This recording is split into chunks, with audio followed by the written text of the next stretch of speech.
You are Locked On Syracuse, your daily podcast on the Syracuse Orange. Part of the Locked On Podcast Network, your team every day. All right, folks, I'm going to ask you guys a favor, okay? Very rarely do I really ask you guys favors. Leave a comment in the comment section below if this was the best game that Syracuse football has played this season.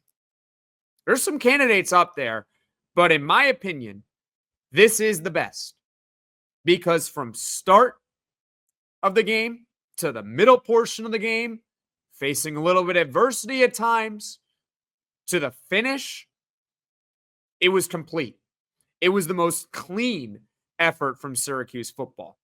The reason why this game really takes the cake over all the other games that Syracuse football has won this season is because, was there really ever a moment when you felt this game might go sideways? Was there ever really that doubt in you? I didn't feel that way. I didn't. Now, full disclosure, I picked Syracuse before the game to lose.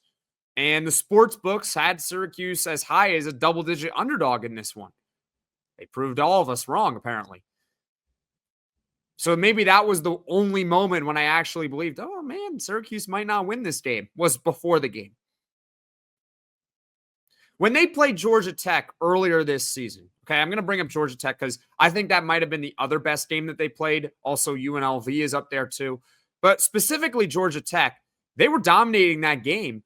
And then in the end, they have some special teams gaffes. The defense all of a sudden falls apart for a little. And that game got hairy at the end. It was shaping out to be a dominating win, and it ended up being a nail biter. This game, not so much. Yeah, it required an onside kick at the end, but there was a minute left. They got the onside kick, and that was that. It was like ho-hum from there. Syracuse football started this game on time. And for the last 3 games, they have not done that, but they got back to it in this game. In the first half, the Syracuse offense scored on every possession they had the ball, and they led 27-7 at the break. It's the most first half points in an ACC game since 2018. And by the way, Syracuse had the ball for 2/3 of the first half. They dominated every aspect of this game. Total yards in the first half, 299 for Syracuse. Cal had 181, but remember, 75 of those yards came on one play for Cal. One. It was the Javion Thomas touchdown run that got them to 13-7 in the second quarter. That's it. That was probably the biggest part or biggest adversity in this game that Syracuse faced. Mendoza threw 2 interceptions in this one. First it was Wax, then Davien Kerr. Both were in the first quarter.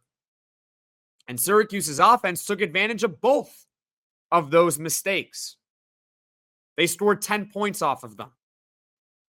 So they started this game on time. How about the middle portion of the game? How about the middle? Like, how about after halftime, after having a 27-7 lead?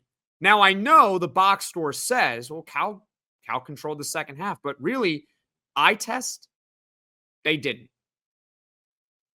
Not even close. I think box score says, what, if I'm doing the math correctly, it's 18-6 in the second half for Cal, but I didn't feel that way. Didn't feel that way by any means necessary. There was a big third down conversion after Cal scored a touchdown early on in the third quarter. Jaden Ott had a 15-yard run. It got Cal within 13 points early in the third. Maybe Cal can string together a comeback.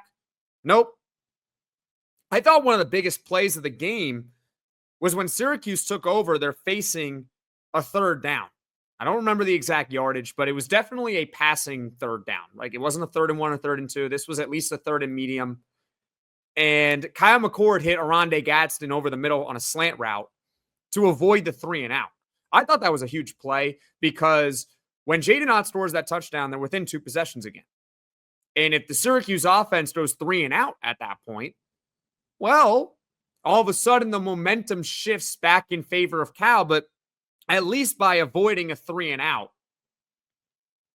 right? It kind of swells the comeback idea a little bit. And then later in the drive, Syracuse football faces a 4th and 2 at the Cal 49-yard line. This is a little bit of a ballsy call to go for it here. I was in favor of going for it at this point. They're up by 13 points. So you might want to be a little bit conservative, but I was in favor of this. 4th and 2, and they had already been going for it earlier in the game.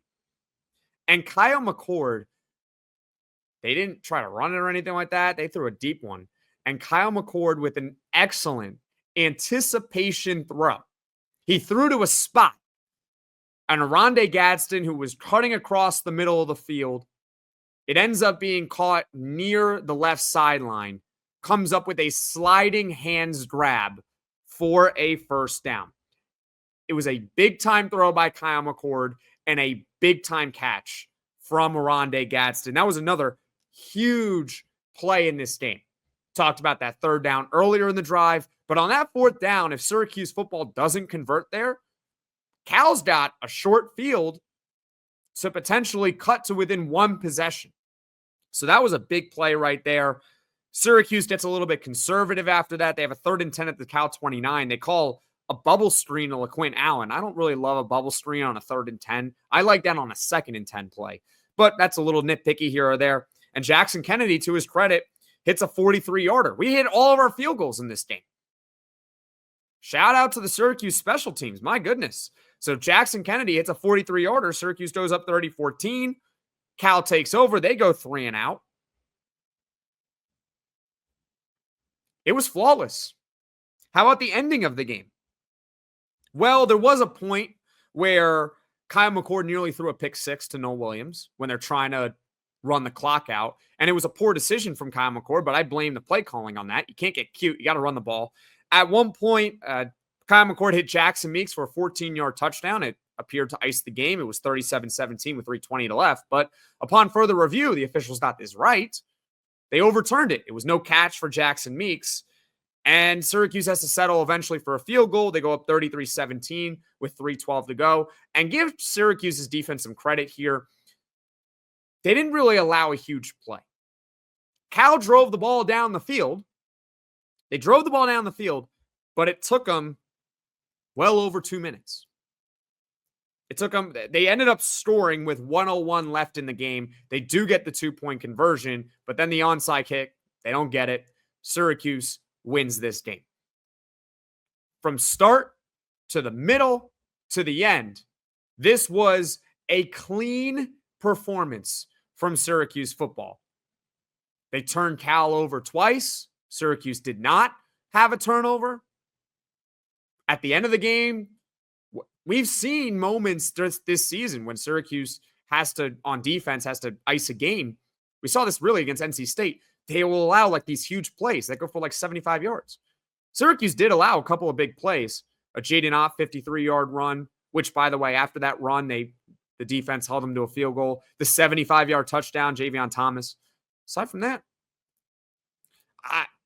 one of these rare moments where I'm doing a post-game reaction show. I got no complaints. I got none. Leave a comment in the comment section below if you thought that was Syracuse's best game of the season, because I think it was. They were a road underdog in California, and they won. No more excuses, by the way, about traveling on the road, okay? No more excuses about going to California. This team can win on the West Coast, and they proved it this afternoon. So, folks, it was a clean performance from Syracuse. They beat Cal 33-25 this afternoon. Leave your thoughts in the comment section below.